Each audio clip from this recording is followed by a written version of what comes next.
Hey, Instagram. Hello. Hi, Instagram. We are live from behind the scenes of It's After 6 o'clock. If you guys are hanging out on my Instagram, this is Maria. Go follow her. Hey, everyone. If you're hanging out on Maria's Instagram, you technically have better lighting than we do on mine. True. But we promised a conversation about intermittent fasting, and we are delivering. Yes. So Maria's basically going to pull my brain for the next hour. Yes. Probably not that much, and this is what we're gonna do.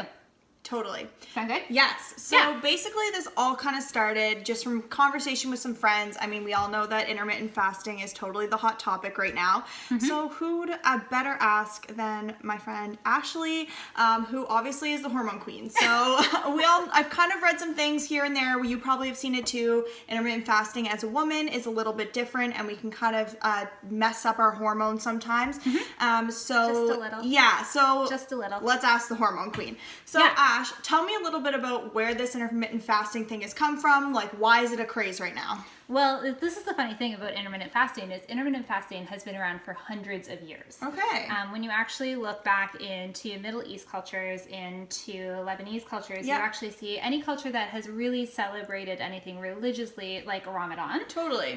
We actually see a basis for intermittent fasting. Okay. What we've seen over the last couple of years, though, is that shift into the North American and the European markets of specifically fitness background and personal trainers talking about how do you get leaner, how do you, change your fat metabolism, how do you lose weight, and that's where intermittent fasting really started to take off. Okay. Yeah. So fun research trial. Let's start the losing weight thing. We're getting into the winter. Come on, we got to know how to kind of shed some pounds. Is this legit way of doing it? Yes and no. Okay. So if you're intermittent fasting correctly, then what, and if you guys have any questions online, type them in. We will answer them as we go. But if you are intermittent fasting, wow, words, correctly, then you should be able to get your body into a stable weight. Okay. So your body's always going to try and protect itself. That's what I tell my patients every single day is if you're fighting against your body thinking that it needs to protect itself, you're not going to go anywhere. Okay. Intermittent fasting keeps the body guessing. Gotcha. Which is kind of the benefit of intermittent fasting in itself is it triggers some research papers have actually shown that your T3 slightly increases. Okay. For those of you who don't know what T3 is, T3 is one of your thyroid hormones, but it's your active thyroid hormone. So Synthroid is T4, which is actually your inactive thyroid hormone. And so T3 is kind of the basis for your metabolism. Okay. If your T3 is low, you're gonna put on weight. You're not gonna feel good. Right. Because your metabolism is just not there. Fair enough. Okay. The other benefit of intermittent fasting is it kind of keeps you in that mini ketosis state for an extra couple hours, which means your body needs to liberate glycogen into glucose from your liver, which is broken down from generally fat in adipose tissue, and that's what's used as your primary fuel source. Okay. Yeah. So kind of some pluses and minuses so far. Now, Ashley, I've read a lot about different types of intermittent fasting in terms of 16 and 8 or 24-hour fast or, all these different kinds. What would you suggest for women? Because I know that women are a little bit different. What might be a little bit more beneficial for us? So the original research on intermittent fasting was actually done on people going through Ramadan. Okay. And that's all people. So it doesn't matter if you are a woman or a man, you're going through Ramadan. The interesting thing about Ramadan is if you are a menstruating woman, you are actually required to not fast. Okay. Yeah. So that's a really interesting kind of cultural dynamic that actually explains a lot of science behind it. Gotcha. When you're menstruating, you're using so much more energy that fasting would actually be, not good because you're putting yourself in a starvation mode. Okay. So that's kind of the side of things from a woman versus a man perspective is men just don't menstruate. Right. It's just not going to happen. Totally. Yeah. And so what we also see though with women is, so there's research trials out there. Okay. And I'm not going to negate the benefit of those research trials. What I am going to negate the benefit of is we don't have a lot of research trials on healthy women. Right. In fact, we have none. And if I am wrong, can somebody please send me one? Because I have never been able to find a research trial on healthy women with intermittent fasting. We love research. Send it, please. If there is a research, the research trials that are out there for women are actually on women with PCOS. Okay. Which we know is a metabolic disorder, which makes sense with the T3 component, which makes sense when you start talking fat liberation. We don't have a single research paper, though, period, that goes past 3 months. Lovely. Yeah. That's not that long. No. And it's key for hormones because it takes your hormones 3 months to turn over. Okay. So that's why, like, if you're on the birth control pill, let's say, and you want to get pregnant, then if you're in my office, I'm like, if you get pregnant within the first 3 months, that's a bonus. Awesome. But don't expect to actually try for pregnancy until you're 3 months out because you have to wait for that full hormone turnover to happen. Okay, gotcha. So if you're intermittent fasting, 6 weeks, you're going to feel great. Okay. 8 weeks, you're probably going to feel really good. 14 weeks, when your hormones have all turned over and all of a sudden they're not built right, you're fat. Sorry, Instagram. But really, true. That kind of makes sense. Right. Okay. Yeah, my mother's going to send me a text when she sees this now and be like, are you seriously swearing? Fran, I see you on here. My sister, don't tell mom. But it's true. And we don't Totally. think about it long-term wise because we go, okay, no, I feel really good. I want to continue this. Yeah, you should feel really good. Totally. Because you're dealing with 3 months ago stuff. Yeah. I was like, it's the 3 months from now that we really run into the issue with intermittent fasting. So theoretically, if say a woman were to kind of intermittent fast consistently for over 3 months, what kind of things should they be looking out for in terms of change of hormones? Like, is there going to be changes in their periods? Are there going to be changes in, skin and gut issues? Like, what can we expect? What are some things to look out for, What are some things to look out for? Red flags. Red flags. Your periods are going to get heavier and there's going to be more cramps. That means you're going to have to come see me. You don't want to have to come see me for cramps. The other thing that's going to happen is you're actually more prone to clots. Okay. And that's a little bit of that inflammatory cascade coming into play to try and, once again, get your body to, your body's trying to protect itself. It's like, I don't like being like, not having the fat that I need to build hormones. Like, I'm going to make you not feel good. Right? Lovely. You also are going to find that you're a lot more tired before your period and the PMS symptoms get a lot worse. And we're talking not just like premenstrual cycle, like you get a little bit irritated, you cry at every single Tim Hortons commercial out there. I do that. We're talking like you feel crazy, like PMDD, like premenstrual, like dysphoria disorders. Like it gets scary. Okay. And not stuff that we want to mess around with. Totally. Okay, so that's definitely something to look out for if you're into intermittent fasting, you're kind of already into it. I would take a look at this. This is really important. Our periods tell us a lot about our health, and they really are something that we need to kind of pay attention to for sure. Exactly. Now, if like, and I get this from patients all the time, they're like, I feel better. And I'm like, great, awesome. Do it 2 or 3 days a week. I was like, if you do it 2 or 3 days a week, you're really not changing your metabolic continuum. Okay. What you are doing is you're kind of spiking your liver to have to work a little bit harder to liberate a little bit of extra adipose tissue from your cells to boost your T3 to kind of offset that. Okay. But you're only doing it a couple times a week. Okay. Which means your body never gets into that fight or flight response that we really start worrying about. All right. So like, why should we worry about this fight or flight response? I mean, sometimes it's kind of good, but when is it really bad? Fertility. Exactly. Like 101. Like it is the major cause, one of the leading causes of fertility and unexplained fertility is a combination of high cortisol and inflammation. Cortisol, stress hormone, not good. No, but it's not even an I'm stressed hormone. And this is where so many people are in my office and they're like, I'm not stressed. And I was like, I know you're not stressed. Your body thinks you're stressed. Totally. It thinks you're running away from a bear. That's the issue. You can deal with all of it. Absolutely. You can get everything done on your to-do list if you're a mom out there and you're like getting everybody else taken care of, but you're running on your third coffee because you need it to keep up. That's when you're running on adrenaline. Okay. The other side of the equation is cortisol, which is that nice little like hormone, and progesterone, which is actually the hormone that keeps you pregnant. It's also the hormone that kind of balances out your premenstrual part of your cycle. drops off. So if your cortisol goes high, your progesterone automatically goes low. Do you want to know why? Yeah, we all want to know why. So there's this like funky little hormone precursor called progesterone, and it makes two things in your body. It makes progesterone and it makes cortisol. Oh, good. Has to pick and choose. It has to pick and choose. It can only make one of those things. Gotcha. It will preferentially, your body will always preferentially make you run away from bear as opposed to get you pregnant. I mean, kind of makes sense, but that's not great for people trying to get pregnant. Exactly. Totally. Yeah. So, Ash, if someone were to like really want to try this intermittent thing, kind of get it going and be legit, but not, you know, harm their body, get sort of the benefits from it. Yeah. I know you kind of mentioned a couple times a day, or sorry, a couple times a week, sorry.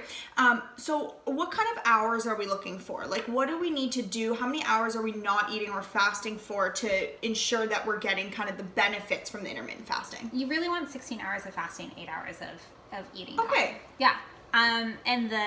So I have patients who come in, they're just like, well, can't I just eat breakfast and then like eat supper and just not eat through the day? And I'm like, well, yeah, you could, but that's not really the point, because at that point, your cortisol's already been activated in the morning, your adrenaline is already kicking in, your glucose is already being used. If you don't eat breakfast, then your body actually has to pump up cortisol to get more adrenaline to get you through the day. Gotcha. Or don't eat lunch. Okay. Eating breakfast is the easiest way to intermittent fast, because if you eat breakfast, then you get that full 16-hour without really changing a lot of the hormones that start fluctuating. Right, because you're sleeping too, right? That sleeping. Helps. Okay, cool. So that counts in the intermittent fasting is the time that you're sleeping. And the most, like, if you're going to intermittent fast, then sleep it through most of it. Absolutely. That's usually helpful. If you really need a coffee in the morning, you can still have your coffee in the morning. You just need to probably take it black or with a little bit of butter or coconut oil in it to keep What you about in that fat almond burning. milk? Unsweetened vanilla almond milk. Can I have that? No. Darn. Okay. But that is something that I was really interested in. Can I have my almond milk? The answer is a no. No, you cannot. So why? Why can't I? Like, why can you have butter and coconut oil, but you can't have something like almond milk? It's the carbohydrate versus the fat content. Okay. Yeah, so nuts actually have a lot more carbohydrates than most people realize. So we want to limit the carbohydrate content as much as we can to keep you in that. Because if you have carbohydrates coming in, your body's like, awesome, I've got glucose, there we go. If you don't have carbohydrates coming in, then your body actually has to change adipose tissue into glycogen and then take that glycogen and turn it into glucose for your brain to actually be used. Okay. Because contrary to popular belief, your brain does not run on ketones. It actually runs on glucose. You're just making glucose from fat. Totally. Yeah. So what kind of things, I've seen some like reading about, can you have like bone broth? I know you can have like water, makes sense, but what about like bone broths and some other things that you can have while you're in your fasting states? Like what would you say is okay to have? Bone broth is totally fine. Okay. Water would be completely fine. Anything that doesn't have a carbohydrate content. Okay. Yeah. Makes sense. And so basically acts the sugar. Acts the sugar. Yep. Yeah. Makes sense. Yeah. Okay, cool. Yeah. Now Ash, what happens when we get into our eating phase? What the heck are we supposed to eat? How do I not ruin everything that all the benefits I've gotten? Well, let's just go back to like linguistics for a second and think about like the origin of the word breakfast. Right. Like breaking the fast. Like, I guess. That is the whole point of breakfast. Sense. Like breakfast doesn't necessarily need to be I eat it the first thing in the morning. And fun fact, there's no research that actually shows that you have to have breakfast in the morning. Just learned this tonight. This is really cool. Marketing. Yeah. I was like, and again, if I am wrong, then show me, but also show me a research paper that's not done by Kellogg's or one of those marketing companies. Fair. Just saying. I was like, I like my research to be unbiased. And so you want to break fast. Okay. And ideally what you want to do is you want to break fast in a way that is nutrient dense. Okay. So when I'm talking with people about food, and any of my patients who are chiming in will know, I'm not pro any one diet. I'm not anti any one diet. I am pro figure out what your genetics are. Right. So what did your ancestors eat? How well did they survive? What age did they live to? Totally. Somebody who is of Asian ancestry is going to be really different genetically than somebody who is of Scottish ancestry or Italian ancestry. So you're going to liberate your carbohydrates in a different way. You're going to store them in a different way. You're going to utilize fat in a different way. Yeah. The other thing that we want to, nutrient dense foods. So we don't want to just do Cheerios or a carbohydrate breaking fast, because all you're doing is loading more glucose into your bloodstream. Right. It's like glucose isn't bad, it's really important. The issue though is when you get a spike and then you get a crash. Makes sense. That's when we run into issues, which is why that 2 o'clock crash is so common for people, is because your blood sugars have actually bottomed out. Okay, that's super interesting. So are you supposed to eat the same sort of like amount of calories in that 8-hour feeding window as you would if you were not fasting? Is that kind of the idea? Yeah. Okay, and like that's been debunked for years. Like calories in versus calories out is not the only component of weight loss. No. Like, definitely not. We know that. The research has told us that for at least the last 5 years, if not the last decade. Adding exercise in, making sure that food is nutrient dense. If your body is in starvation mode, it's in fight or flight. Totally. Like, you can eat an apple a day and you could still be gaining weight. Right. Yeah. Super interesting. So Ash, can we talk a little bit about like metabolism here? Can we like debunk this whole like how is metabolism affected? You know, we always hear like you kind of just mentioned about like eat breakfast because it keeps your metabolism going. Like, is that like just straight up a myth? Like, how does metabolism kind of fit into this? Like, is that a thing? Metabolism is basically like a really easy way of trying to explain how like 20 different hormones all interact with each other throughout the course of a day. Easy. Really easy job here she has. Totally. No big deal. Not at all. So what? She has to figure all this out like all the time. Within like 45 minutes. Yeah. That's the goal. Struggle. Within 45 minutes. That's why she's the hormone queen. Why also it takes the time. Like, this is honestly though why it's like figuring out hormones and figuring, it's not a here, take this pill and this gets better. It's not a, oh, your estrogen is high, like let's drop your estrogen. It's, oh, it's not, your progesterone is low, let's increase your progesterone. Oh, you have too much testosterone. It's actually figuring out how they all interact with each other and how the genetics come into play, and then like what your mom's menstrual cycles were or what your sisters or what your grandmothers are. Like that, honestly, like if you're thinking about running a 23andMe because you have heavy periods, like talk to your mom first. Yeah. Like that actually tells us more, and what the 23andMe would tell us, than a lot of other things. Right. But anyway, metabolism. Sorry. Yeah. So like, are we really kind of, you know, messing up our metabolism by dabbling in some of these intermittent fasting days, or is not that consistently? Okay. So your metabolism always kind of thrives on getting jump started. Okay. Like if there's something that can kick it into gear, it's going to do really well. It's going to be happy. It's going to be like, oh, I have to think. Right? Like all of us get bored. We don't like getting bored. So like your metabolism doesn't like getting bored either.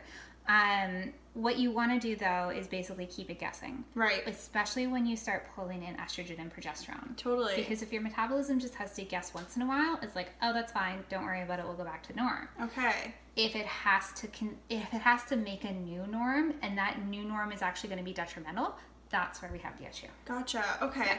So can we chat a little bit about exercise while we're intermittent fasting? Because I mean, exercise over here is important. physio and me. But I think it's kind of important to dabble in that because, you know, when you're intermittent fasting, the way that you exercise may change from a day where you're really well fed or have more carbohydrates, right? It can. Okay. Yeah, it absolutely can. Yeah. Yeah. So on days where you're intermittent fasting, would you suggest something more like a low intensity, like walk, something where maybe you're not doing crazy high intensity stuff? I think based off of the research, based off of adrenaline, based off of all that happens, if you're intermittent fasting and you're running on adrenaline, you want to be doing like yin yoga, you want to be doing restorative yoga, you want to go for a long walk. Totally. You don't want to be having to liberate a pile of glucose all at once when you're in that fasting stage. Okay. Because that glucose has to be used for other things. Right. When you're on those off days, you could do a higher benefit. You could run for a longer period of time. Clearly, I am not a runner, guys. You could do higher intensity things and not have a little bit of that rebound fatigue that you might get when you're in that fasting state. Yeah. If you're a professional athlete, you really have to watch what you're doing, and you need to be doing it with somebody who is medically trained for this. Yes. Because we just don't have a ton of research. Like, we've got a 6-week research trial out of Australia on marathon runners with keto diets, and that's about all we've got. So if you want to slim down, if you want to kind of, if you're looking to bulk, if you're looking to slim, then that needs to be done with somebody who knows the offset of what could happen, because your training will decrease at the beginning. Yep. until you set that new norm. Yeah. Which is why we don't mess around with it with women. Yeah, and I think that is something that's really important to note, is that, you know, it's kind of cool to try these new fad diets here and there, but when you start talking about, you know, elite athletes, and you start thinking about even people who are athletes who maybe aren't, you know, practicing elite, but are running a lot or doing a lot of weightlifting, we have to start to pay attention to how that's even going to affect our hormones, separated from even just the intermittent fasting, all of those things, right? Exactly. Yeah. And Devin just messaged down below, what about intermittent fasting on keto? Okay, yeah. Same kind of deal. Like, there's actually really good research trials on intermittent fasting on keto for men. I've got not a single research trial on intermittent fasting on keto for women. I still don't even have a ton of great research trials for keto on women for longer than a 3-month period of time. So for men, absolutely, it's probably completely fine. You could be intermittent fasting every single day, and you could be doing keto every single day, and it would improve your cardiac markers like you wouldn't believe. If you're a woman, here or there, I don't know. And that is like, honestly, super interesting because, you know, in just general research in the medical field, we're really behind in women's research. Yeah. Basically because we do have a lot more kind of hormonal differences, and we have to kind of pay attention to that. And that does become an issue when we are talking about, you know, exercise, and we're talking about intermittent fasting and dieting. It's harder to study, really. Well, yeah, and one of the research, the lower than it is for research on men, is that it's that hormone component, right? Totally, absolutely. Like, we don't know how it's going to react. Like, we don't know if we're going to get the outcomes that we want. So we generally test 60-year-old Caucasian men. Totally, and that's just the nature of. For stuff like diet, you really need to be kind of working on a 20-year research for lens. sure. Like, you need to be basing off of stuff that was done 20 years ago so that you can get into the intricacies now. We just don't have that around for women. We also don't have that around for minorities. Yeah, and absolutely. that's one of those areas that we are starting to see changes in. Right. But we're just not seeing the amount that we want. Sorry guys, that was a Absolutely. total. Yeah, but I think that is really important to note because, you know, I have seen a lot of, you know, people that maybe don't know a lot about intermittent fasting, and it really worked for this one guy. Yeah. And that's really exciting. Which is and great. We want that, and that's amazing, but it might not be the same for women. And that's kind of why we want to do this kind of Instagram Live for you guys today, because we have to note that we're different. Exactly. It is what it is. We got to figure it out, right? Yeah, and your hormones can absolutely work for you. Like, they don't have to work against you all of the time, but it's understanding where your cycle's at, and it's understanding kind of where things are changing and how things are changing, and how you can optimize your cycle, not just have your cycle kind of tank you out during the day. And that's where it's really fun to work with hormones, because, like, we've got some really interesting research trials that show that in the first half of their cycle, that estrogen rise that women get actually makes you more productive than that second half of your cycle. So if you're an entrepreneur, if you're a business owner, if you're a professional woman out there, even if you're a student, you have the ability to change when a paper is being due. Track your cycle. Like, put your big meeting when your estrogen's rising. Like, you will be so much better off than if you had a big meeting or a big, like, I don't know, budget due the day before your cycle. For sure. Like, you're just not going to feel good. So now that we're kind of talking a little bit about hormones and how it could affect it, what about people who take, or like women who take birth control pills? Now we're kind of adding another thing to the mix. How do you deal with that in your everyday practice, I guess? Theoretically, somebody on a birth control pill would probably be better. Okay. Have better results with intermittent fasting 3 months out than somebody who's not on the birth control pill. Okay. And the reason for that being that the birth control pill keeps everything really stable. Okay. So you don't have an ovulatory spike. You don't release an egg. You don't have the big drop that you would normally have before your period, which means your hormones are a little bit more stable. Okay. So theoretically, and I've got not a single research paper on this, I think we can make a list of things that we don't have research on. We better get going. Yeah, we have to get going. We need to change this. Message us if you want to start trials. Yeah, if you want to join, we'll totally do it. Yeah. But if you were on the birth control pill, theoretically you would be far more stable and be able to do intermittent fasting for a longer period of time without the side effects than if you weren't on a birth control pill. Okay. And that's just because your hormones are more stable. Yeah, that makes sense. And would we see things like changes in maybe skin? Because I know that that's a huge thing for women. We want beautiful skin. Like, hello, I'm the first person to get the pimple right around my period. So would we see more or less of that? What would we maybe potentially see if we were doing intermittent fasting and after maybe that 3-month mark when things maybe aren't going as planned? Theoretically beforehand, because your inflammation is dropping, you're going to see a reduction in that acne before your period. Okay. Like you should. Right. You should. Okay. 3 months out, I wouldn't be shocked if you started seeing more cystic acne coming out. So that's like the under the skin stuff? So cystic acne is the stuff, like hormonal acne tends to always show up either under your jawline. Okay. And it's really, really cystic. On your back or on your chest. Interesting. If you're getting acne showing up on your cheeks, on your forehead, it's not actually normally hormonal. It's actually normally something else. It's just your hormones are triggering it to come out. Okay, interesting. Yeah, which is why it still happens before your period. Right. But you're playing with the microflora balance of your digestive system as opposed So we're talking about like gut stuff here. Yeah. Okay, gotcha. Yeah, always. Okay, so if you start to notice things, maybe changes in your skin and things like that, totally consult because that's not normal. No, it's not. Okay, something's going wacko. Also, PMS, not actually normal. Right. Common. Not normal. But not normal. Our favorite line ever. Yeah. Totally. And I think that is something that's really important to note just in general. And I see this in my practice as a pelvic floor physio. Oftentimes we see, extreme cramping or people will complain to us of heavy periods and things like that. And I think that that's often why I do send to Ashley because you know what? My job, I can kind of manage. I can manage those symptoms, make it feel really great. Yeah. But we're not really solving the issue when it comes down to hormones. And hormones are just the thing. Well, we need to that's solve the thing. And it's the big talk right now, and everybody's talking about hormones. But if you're just looking surface level, then things make a difference for a little bit, absolutely.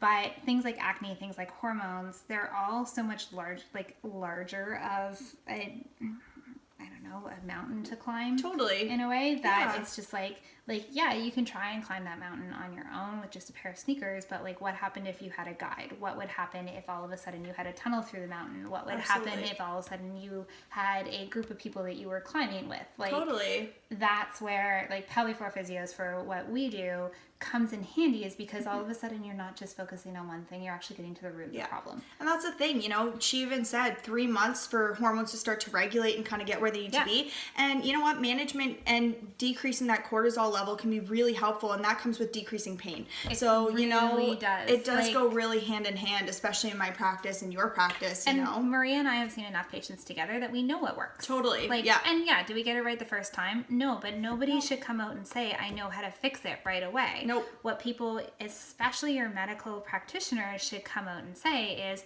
I think this is what's going on. Here's the research behind it. Totally. Here's how long it should take for this to turn over or for you to see symptom changes. This is what you're looking for. And if this doesn't work, this is the next step. Mm-hmm.